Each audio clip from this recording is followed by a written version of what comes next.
Thobal District ki Karim Bikok Students Union and Club na Wangjing Tentha AC ki tongan ba mafam singda koina chattuna aikoi khudingmak gyan taminarabadi coronavirus ki mipainingai leiroi haiba wakhalonda ngasidagi yum furniture house amadi lambi da lakpa miyamda face mask hand sanitizer amadi hand glove na chingba potlamsing yenthokpa hokre KSUC ki volunteer singna Wangjing Tentha AC ki mafam sinba thungna chathagadaba awareness campaign asigi ngasi ahoba numita Karim Bikok khungangi mafam sinba thungna chattuna lambi da lakpa miyam amadi low kumba chatpasing loinana khungang asigi furniture house sing na chingba mafam singda changduna hand sanitizer face mask sing yanthoki amadi aikoi khudingmakna gyan taminarabadi laina asi lanthengnabada mai soidana pakani amadi kiningai oide haiba awareness singsu piramki Hiramasiga mari lainana Karim Bikok Students Union and Club ki General Secretary Usam Surchana haikibada World Health Organization na laina asidagi ngakthoknaba piriba chatna kanglon singbu aikoina ngakna chatminaraba amadi aikoi khudingmak amata oina gyan taminaduna mi amaga gi marakta gyan tanaduna punna thengnaminarabadi Covid ki laina laichot asibu maithiba piba ngamgani amadi aikoi khudingmaknabu gyan taminarabadi karisu kiningai oide haiki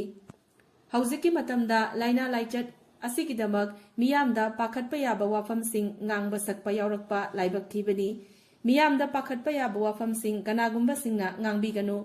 Covid-19 ki laina laichot asidi miyamda pakhat halaga fagadaba nate lambida Thori tinglaga mi achat awong sing check tawraga Covid-19 ngakpa ngamgadaba nate hairaduna Covid-19 gi laina laichat asidi aikoi amatta oina gyan taminaraba kanda laina asibu langthen minaba ngamgani maram aduna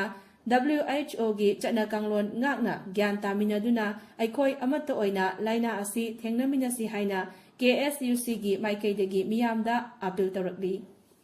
Thobal District ki Karim Bikok Students Union and Club na Wangjing Tentha AC ki tongan ba mafam singda koina chattuna aikoi khudingmak gyan taminarabadi coronavirus ki mipainingai leiroi haiba wakhalonda ngasidagi yum furniture house amadi lambi da lakpa miyamda face mask hand sanitizer amadi hand glove na chingba potlamsing yenthokpa hokre KSUC ki volunteer singna Wangjing Tentha AC ki mafam sinba thungna chathagadaba awareness campaign asigi ngasi ahoba numita Karim Bikok khungangi mafam sinma thungna chattuna lambi da lakpa miyam amadi low kumba chatpasing loinana khungang asigi furniture house sing na chingba mafam singda changduna hand sanitizer face mask sing yanthoki amadi aikoi khudingmakna gyan taminarabadi laina asi lanthengnabada mai soidana pakani amadi kiningai oide haiba awareness singsu piramki Hiramasiga mari lainana Karim Bikok Students Union and Club ki General Secretary Usam Surchana haikibada World Health Organization na laina asidagi ngakthoknaba piriba chatna kanglon singbu aikoina ngakna chatminaraba amadi aikoi khudingmak amata oina gyan taminaduna mi amaga gi marakta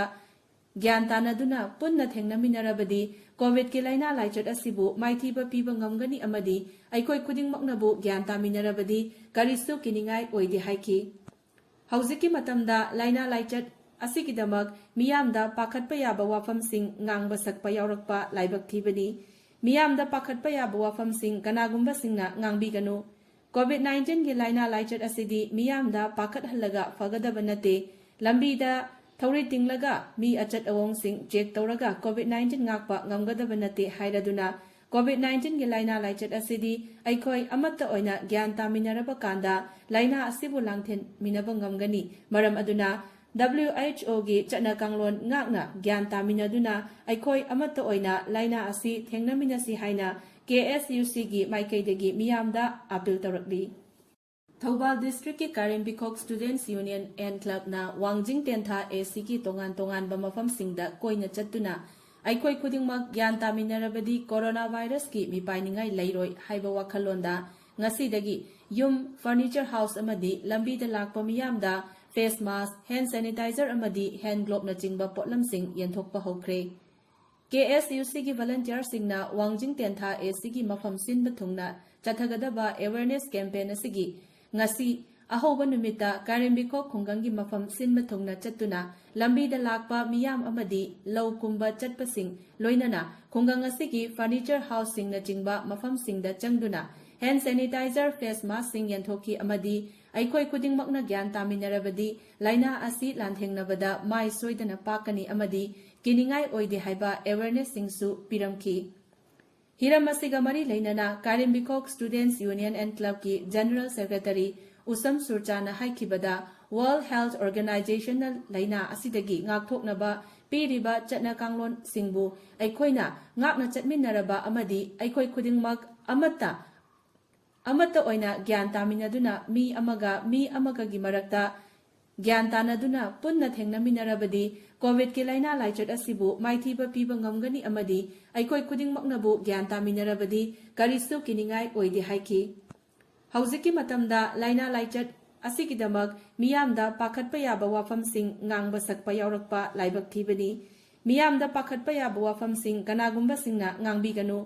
Covid-19ꯒꯤ ꯂꯥꯏꯅꯥ ꯂꯥꯏꯆꯠ ꯑꯁꯤꯗꯤ ꯃꯤꯌꯥꯝꯗ ꯄꯥꯈꯠꯍꯜꯂꯒ ꯐꯒꯗꯕ ꯅꯠꯇꯦ꯫ ꯂꯝꯕꯤꯗ ꯊꯧꯔꯤ ꯇꯤꯡꯂꯒ ꯃꯤ ꯑꯆꯠ ꯑꯋꯣꯡꯁꯤꯡ check ꯇꯧꯔꯒ Covid-19 ꯉꯥꯛꯄ ꯉꯝꯒꯗꯕ ꯅꯠꯇꯦ ꯍꯥꯏꯔꯗꯨꯅ Covid-19ꯒꯤ ꯂꯥꯏꯅꯥ ꯂꯥꯏꯆꯠ ꯑꯁꯤꯗꯤ ꯑꯩꯈꯣꯏ ꯑꯃꯠꯇ ꯑꯣꯏꯅ ꯒ꯭ꯌꯥꯟ ꯇꯥꯃꯤꯟꯅꯔꯕ ꯀꯥꯟꯗ ꯂꯥꯏꯅꯥ ꯑꯁꯤꯕꯨ ꯂꯥꯟꯊꯦꯡꯃꯤꯟꯅꯕ ꯉꯝꯒꯅꯤ꯫ ꯃꯔꯝ ꯑꯗꯨꯅ WHOꯒꯤ ꯆꯠꯅ ꯀꯥꯡꯂꯣꯟ ꯉꯥꯛꯅ ꯒ꯭ꯌꯥꯟ ꯇꯥꯃꯤꯟꯅꯗꯨꯅ ꯑꯩꯈꯣꯏ ꯑꯃꯠꯇ ꯑꯣꯏꯅ ꯂꯥꯏꯅꯥ ꯑꯁꯤ ꯊꯦꯡꯅꯃꯤꯟꯅꯁꯤ ꯍꯥꯏꯅ KSUCꯒꯤ ꯃꯥꯏꯀꯩꯗꯒꯤ ꯃꯤꯌꯥꯝꯗ ꯑꯄꯤꯜ ꯇꯧꯔꯛꯂꯤ꯫ ꯊꯧꯕꯥꯜ ꯗꯤꯁꯇ꯭ꯔꯤꯛꯀꯤ ꯀꯥꯏꯔꯦꯝꯕꯤꯈꯣꯛ ꯁ꯭ꯇꯨꯗꯦꯟꯠꯁ ꯌꯨꯅꯤꯌꯟ ꯑꯦꯟ ꯀ꯭ꯂꯕꯅ ꯋꯥꯡꯖꯤꯡ ꯇꯦꯟꯊꯥ ACꯒꯤ ꯇꯣꯉꯥꯟ ꯇꯣꯉꯥꯟꯕ ꯃꯐꯝꯁꯤꯡꯗ ꯀꯣꯏꯅ ꯆꯠꯇꯨꯅ ꯑꯩꯈꯣꯏ ꯈꯨꯗꯤꯡꯃꯛ ꯒ꯭ꯌꯥꯟ ꯇꯥꯃꯤꯟꯅꯔꯕꯗꯤ ꯀꯣꯔꯣꯅꯥ ꯚꯥꯏꯔꯁꯀꯤ ꯃꯤꯄꯥꯏꯅꯤꯡꯉꯥꯏ ꯂꯩꯔꯣꯏ ꯍꯥꯏꯕ ꯋꯥꯈꯜꯂꯣꯟꯗ ꯉꯁꯤꯗꯒꯤ ꯌꯨꯝ, ꯐꯔꯅꯤꯆꯔ ꯍꯥꯎꯁ ꯑꯃꯗꯤ ꯂꯝꯕꯤꯗ ꯂꯥꯛꯄ ꯃꯤꯌꯥꯝꯗ ꯐꯦꯁ ꯃꯥस्क, ꯍꯦꯟ ꯁꯦꯅꯤꯇꯥꯏꯖꯔ ꯑꯃꯗꯤ ꯍꯦꯟ ꯒ꯭ꯂꯣꯕꯅꯆꯤꯡꯕ ꯄꯣꯠꯂꯝꯁꯤꯡ ꯌꯦꯟꯊꯣꯛꯄ ꯍꯧꯈ꯭ꯔꯦ꯫ KSUCꯒꯤ ꯚꯂꯟꯇꯤꯌꯔꯁꯤꯡꯅ ꯋꯥꯡꯖꯤꯡ ꯇꯦꯟꯊꯥ ACꯒꯤ ꯃꯐꯝ ꯁꯤꯟꯕ ꯊꯨꯡꯅ ꯆꯠꯊꯒꯗꯕ ꯑꯦꯋꯦꯌꯔꯅꯦꯁ ꯀꯦꯝꯄꯦꯟ ꯑꯁꯤꯒꯤ ꯉꯁꯤ ꯑꯍꯧꯕ ꯅꯨꯃꯤꯠꯇ ꯀꯥꯏꯔꯦꯝꯕꯤꯈꯣꯛ ꯈꯨꯡꯒꯪꯒꯤ ꯃꯐꯝ ꯁꯤꯟꯕ ꯊꯨꯡꯅ ꯆꯠꯇꯨꯅ ꯂꯝꯕꯤꯗ ꯂꯥꯛꯄ ꯃꯤꯌꯥꯝ ꯑꯃꯗꯤ ꯂꯧ ꯀꯨꯝꯕ ꯆꯠꯄꯁꯤꯡ ꯂꯣꯏꯅꯅ ꯈꯨꯡꯒꯪ ꯑꯁꯤꯒꯤ ꯐꯔꯅꯤꯆꯔ ꯍꯥꯎꯁꯁꯤꯡꯅꯆꯤꯡꯕ ꯃꯐꯝꯁꯤꯡꯗ ꯆꯪꯗꯨꯅ ꯍꯦꯟ ꯁꯦꯅꯤꯇꯥꯏꯖꯔ ꯐꯦꯁ ꯃꯥस्कꯁꯤꯡ ꯌꯦꯟꯊꯣꯛꯈꯤ ꯑꯃꯗꯤ ꯑꯩꯈꯣꯏ ꯈꯨꯗꯤꯡꯃꯛꯅ ꯒ꯭ꯌꯥꯟ ꯇꯥꯃꯤꯟꯅꯔꯕꯗꯤ ꯂꯥꯏꯅꯥ ꯑꯁꯤ ꯂꯥꯟꯊꯦꯡꯅꯕꯗ ꯃꯥꯏ ꯁꯣꯏꯗꯅ ꯄꯥꯛꯀꯅꯤ ꯑꯃꯗꯤ ꯀꯤꯅꯤꯡꯉꯥꯏ ꯑꯣꯏꯗꯦ ꯍꯥꯏꯕ ꯑꯦꯋꯦꯌꯔꯅꯦꯁꯁꯤꯡꯁꯨ ꯄꯤꯔꯝꯈꯤ꯫ ꯍꯤꯔꯝ ꯑꯁꯤꯒ ꯃꯔꯤ ꯂꯩꯅꯅ ꯀꯥꯏꯔꯦꯝꯕꯤꯈꯣꯛ ꯁ꯭ꯇꯨꯗꯦꯟꯠꯁ ꯌꯨꯅꯤꯌꯟ ꯑꯦꯟ ꯀ꯭ꯂꯕꯀꯤ ꯖꯦꯅꯔꯦꯜ ꯁꯦꯀ꯭ꯔꯦꯇꯔꯤ ꯎꯁꯝ ꯁꯨꯔꯆꯥꯅ ꯍꯥꯏꯈꯤꯕꯗ ꯋꯥꯔꯜꯗ ꯍꯦꯜꯊ ꯑꯣꯔꯒꯅꯥꯏꯖꯦꯁꯟꯅ ꯂꯥꯏꯅꯥ ꯑꯁꯤꯗꯒꯤ ꯉꯥꯛꯊꯣꯛꯅꯕ ꯄꯤꯔꯤꯕ ꯆꯠꯅ ꯀꯥꯡꯂꯣꯟꯁꯤꯡꯕꯨ ꯑꯩꯈꯣꯏꯅ ꯉꯥꯛꯅ ꯆꯠꯃꯤꯟꯅꯔꯕ ꯑꯃꯗꯤ ꯑꯩꯈꯣいꯈꯨꯗꯤꯡꯃꯛ ꯑꯃꯠꯇ ꯑꯣꯏꯅ ꯒ꯭ꯌꯥꯟ ꯇꯥꯃꯤꯟꯅꯗꯨꯅ ꯃꯤ ꯑꯃꯒꯒꯤ ꯃꯔꯛꯇ ꯒ꯭ꯌꯥꯟ ꯇꯥꯅꯗꯨꯅ ꯄꯨꯟꯅ ꯊꯦꯡꯅꯃꯤꯟꯅꯔꯕꯗꯤ ꯀꯣꯚꯤꯗꯀꯤ ꯂꯥꯏꯅꯥ ꯂꯥꯏꯆꯠ ꯑꯁꯤꯕꯨ ꯃꯥꯏꯊꯤꯕ ꯄꯤꯕ ꯉꯝꯒꯅꯤ ꯑꯃꯗꯤ ꯑꯩꯈꯣꯏ ꯈꯨꯗꯤꯡꯃꯛꯅꯕꯨ ꯒ꯭ꯌꯥꯟ ꯇꯥꯃꯤꯟꯅꯔꯕꯗꯤ ꯀꯔꯤꯁꯨ ꯀꯤꯅꯤꯡꯉꯥꯏ ꯑꯣꯏꯗꯦ ꯍꯥꯏꯈꯤ꯫ ꯍꯧꯖꯤꯛꯀꯤ ꯃꯇꯝꯗ ꯂꯥꯏꯅꯥ ꯂꯥꯏꯆꯠ ꯑꯁꯤꯒꯤꯗꯃꯛ ꯃꯤꯌꯥꯝꯗ ꯄꯥꯈꯠꯄ ꯌꯥꯕ ꯋꯥꯐꯝꯁꯤꯡ ꯉꯥꯡꯕ ꯁꯛꯄ ꯌꯥꯎꯔꯛꯄ ꯂꯥꯏꯕꯛ ꯊꯤꯕꯅꯤ꯫ ꯃꯤꯌꯥꯝꯗ ꯄꯥꯈꯠꯄ ꯌꯥꯕ ꯋꯥꯐꯝꯁꯤꯡ ꯀꯅꯥꯒꯨꯝꯕꯁꯤꯡꯅ ꯉꯥꯡꯕꯤꯒꯅꯨ꯫ Covid-19ꯒꯤ ꯂꯥꯏꯅꯥ ꯂꯥꯏꯆꯠ ꯑꯁꯤꯗꯤ ꯃꯤꯌꯥꯝꯗ ꯄꯥꯈꯠꯍꯜꯂꯒ ꯐꯒꯗꯕ ꯅꯠꯇꯦ꯫ ꯂꯝꯕꯤꯗ ꯊꯧꯔꯤ ꯇꯤꯡꯂꯒ ꯃꯤ ꯑꯆꯠ ꯑꯋꯣꯡꯁꯤꯡ ꯆꯦꯛ ꯇꯧꯔꯒ Covid-19 ꯉꯥꯛꯄ ꯉꯝꯒꯗꯕ ꯅꯠꯇꯦ ꯍꯥꯏꯔꯗꯨꯅ Covid-19ꯒꯤ ꯂꯥꯏꯅꯥ ꯂꯥꯏꯆꯠ ꯑꯁꯤꯗꯤ ꯑꯩꯈꯣꯏ ꯑꯃꯠꯇ ꯑꯣꯏꯅ ꯒ꯭ꯌꯥꯟ ꯇꯥꯃꯤꯟꯅꯔꯕ ꯀꯥꯟꯗ ꯂꯥꯏꯅꯥ ꯑꯁꯤꯕꯨ ꯂꯥꯟꯊꯦꯡꯃꯤꯟꯅꯕ ꯉꯝꯒꯅꯤ꯫ ꯃꯔꯝ ꯑꯗꯨꯅ WHOꯒꯤ ꯆꯠꯅ ꯀꯥꯡꯂꯣꯟ ꯉꯥꯛꯅ ꯒ꯭ꯌꯥꯟ ꯇꯥꯃꯤꯟꯅꯗꯨꯅ ꯑꯩꯈꯣꯏ ꯑꯃꯠꯇ ꯑꯣꯏꯅ ꯂꯥꯏꯅꯥ ꯑꯁꯤ ꯊꯦꯡꯅꯃꯤꯟꯅꯁꯤ ꯍꯥꯏꯅ KSUCꯒꯤ ꯃꯥꯏꯀꯩꯗꯒꯤ ꯃꯤꯌꯥꯝꯗ ꯑꯄꯤꯜ ꯇꯧꯔꯛꯂꯤ꯫ ꯊꯧꯕꯥꯜ ꯗꯤꯁꯇ꯭ꯔꯤꯛꯀꯤ ꯀꯥꯏꯔꯦꯝꯕꯤꯈꯣꯛ ꯁ꯭ꯇꯨꯗꯦꯟꯠꯁ ꯌꯨꯅꯤꯌꯟ ꯑꯦꯟ ꯀ꯭ꯂꯕꯅ ꯋꯥꯡꯖꯤꯡ ꯇꯦꯟꯊꯥ ACꯒꯤ ꯇꯣꯉꯥꯟ ꯇꯣꯉꯥꯟꯕ ꯃꯐꯝꯁꯤꯡꯗ ꯀꯣꯏꯅ ꯆꯠꯇꯨꯅ ꯑꯩꯈꯣꯏ ꯈꯨꯗꯤꯡꯃꯛ ꯒ꯭ꯌꯥꯟ ꯇꯥꯃꯤꯟꯅꯔꯕꯗꯤ ꯀꯣꯔꯣꯅꯥ ꯚꯥꯏꯔꯁꯀꯤ ꯃꯤꯄꯥꯏꯅꯤꯡꯉꯥꯏ ꯂꯩꯔꯣꯏ ꯍꯥꯏꯕ ꯋꯥꯈꯜꯂꯣꯟꯗ ꯉꯁꯤꯗꯒꯤ ꯌꯨꯝ, ꯐꯔꯅꯤꯆꯔ ꯍꯥꯎꯁ ꯑꯃꯗꯤ ꯂꯝꯕꯤꯗ ꯂꯥꯛꯄ ꯃꯤꯌꯥꯝꯗ ꯐꯦꯁ ꯃꯥस्क, ꯍꯦꯟ ꯁꯦꯅꯤꯇꯥꯏꯖꯔ ꯑꯃꯗꯤ ꯍꯦꯟ ꯒ꯭ꯂꯣꯕꯅꯆꯤꯡꯕ ꯄꯣꯠꯂꯝꯁꯤꯡ ꯌꯦꯟꯊꯣꯛꯄ ꯍꯧꯈ꯭ꯔꯦ꯫ KSUCꯒꯤ ꯚꯂꯟꯇꯤꯌꯔꯁꯤꯡꯅ ꯋꯥꯡꯖꯤꯡ ꯇꯦꯟꯊꯥ ACꯒꯤ ꯃꯐꯝ ꯁꯤꯟꯕ ꯊꯨꯡꯅ ꯆꯠꯊꯒꯗꯕ ꯑꯦꯋꯦꯌꯔꯅꯦꯁ ꯀꯦꯝꯄꯦꯟ ꯑꯁꯤꯒꯤ ꯉꯁꯤ ꯑꯍꯧꯕ ꯅꯨꯃꯤꯠꯇ ꯀꯥꯏꯔꯦꯝꯕꯤꯈꯣꯛ ꯈꯨꯡꯒꯪꯒꯤ ꯃꯐꯝ ꯁꯤꯟꯕ ꯊꯨꯡꯅ ꯆꯠꯇꯨꯅ ꯂꯝꯕꯤꯗ ꯂꯥꯛꯄ ꯃꯤꯌꯥꯝ ꯑꯃꯗꯤ ꯂꯧ ꯀꯨꯝꯕ ꯆꯠꯄꯁꯤꯡ ꯂꯣꯏꯅꯅ ꯀꯥꯏꯔꯦꯝꯕꯤꯈꯣꯛꯅ ꯑꯩꯈꯣꯏ ꯈꯨꯡꯒꯪ ꯑꯁꯤꯗ ꯂꯩꯔꯤꯕ ꯑꯀꯣꯏꯕꯗ ꯂꯩꯔꯤꯕ ꯃꯤꯌꯥꯝꯁꯤꯡ ꯑꯃꯗꯤ ꯈꯨꯡꯒꯪ ꯑꯁꯤꯗ ꯂꯩꯔꯤꯕ ꯊꯕꯛ ꯁꯨꯐꯝ ꯀꯣꯜ ꯀꯔꯈꯅꯥꯁꯤꯡ, ꯐꯔꯅꯤꯆꯔ ꯍꯥꯎꯁꯁꯤꯡ ꯃꯐꯝ ꯑꯃꯗꯤ ꯃꯌꯥꯝꯒꯤ ꯅꯣꯡꯃꯒꯤ ꯆꯪꯗ ꯌꯥꯗ꯭ꯔꯕ ꯄꯣꯠ ꯂꯩꯐꯝ ꯗꯨꯀꯥꯟ ꯑꯃꯗꯤ ꯀꯩꯊꯦꯜꯁꯤꯡꯗ ꯃꯆꯥ ꯄꯣꯠꯐꯝ ꯐꯝꯕꯤꯁꯤꯡꯗ ꯑꯩꯈꯣꯏ ꯆꯠꯆꯗꯨꯅ ꯑꯩꯈꯣꯏꯒꯤ ꯀ꯭ꯂꯕꯀꯤ ꯁꯥꯏꯠꯇꯒꯤ ꯑꯉꯝꯕ ꯄꯣꯠꯂꯝ ꯈꯔ ꯍꯧꯖꯤꯛ ꯄꯦꯟꯗꯦꯃꯤꯛ ꯑꯣꯏꯅ ꯂꯩꯔꯤꯕ Covid-19 ꯑꯁꯤꯒ ꯃꯔꯤ ꯂꯩꯅꯕ ꯑꯥꯏꯇꯦꯝꯁꯤꯡ ꯍꯥꯏꯕꯗꯤ hand sanitizer mask gloves ꯁꯤꯅꯆꯤꯡꯕ ꯂꯣꯏꯅ ꯂꯣꯏꯅꯅ ꯑꯩꯈꯣꯏꯅ ꯄ꯭ꯔꯖꯥꯁꯤꯡꯗ ꯊꯦꯡꯅꯕ ꯃꯐꯝ ꯄ꯭ꯔꯖꯥꯁꯤꯡꯗ ꯑꯩꯈꯣꯏꯒꯤ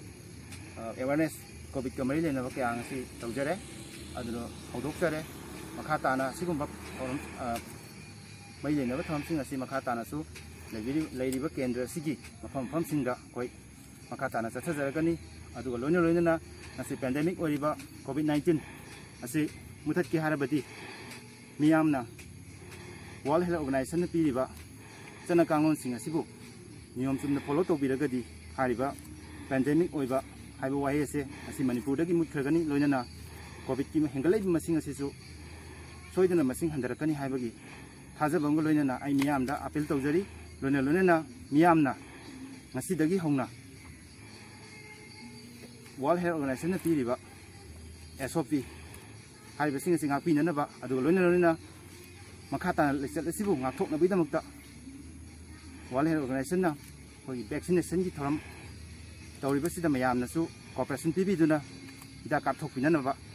ꯚꯦꯛꯁꯤꯟ ꯀꯥꯞꯊꯣꯛꯄꯤꯅꯅꯕ ꯃꯤꯌꯥꯝꯗ ꯀꯣꯚꯤꯗ-19ꯒꯤ ꯂꯥꯏꯆꯠ ꯑꯁꯤ ꯑꯩꯈꯣꯏ ꯃꯤ ꯈꯨꯗꯤꯡꯃꯛꯅ ꯒ꯭ꯌꯥꯟ ꯇꯥꯃꯤꯟꯅꯔꯒꯗꯤ ꯍꯥꯏꯔꯤꯕ ꯂꯥꯏꯆꯠ ꯑꯁꯤ ꯁꯣꯏꯗꯅꯃꯛ ꯃꯅꯤꯄꯨꯔꯗꯒꯤ ꯃꯨꯠꯈꯤꯒꯅꯤ ꯍꯥꯏꯕꯒꯤ ꯊꯥꯖꯕꯁꯨ ꯂꯩ ꯃꯔꯝ ꯑꯁꯤꯅ ꯑꯩꯈꯣꯏ ꯄꯨꯝꯅꯃꯛ ꯒ꯭ꯌꯥꯟ ꯇꯥꯃꯤꯟꯅꯅꯕ ꯑꯩꯈꯣꯏ ꯃꯤꯌꯥꯝꯒꯤ ꯃꯐꯝꯗ ꯑꯄꯤꯜ ꯇꯧꯖꯔꯤ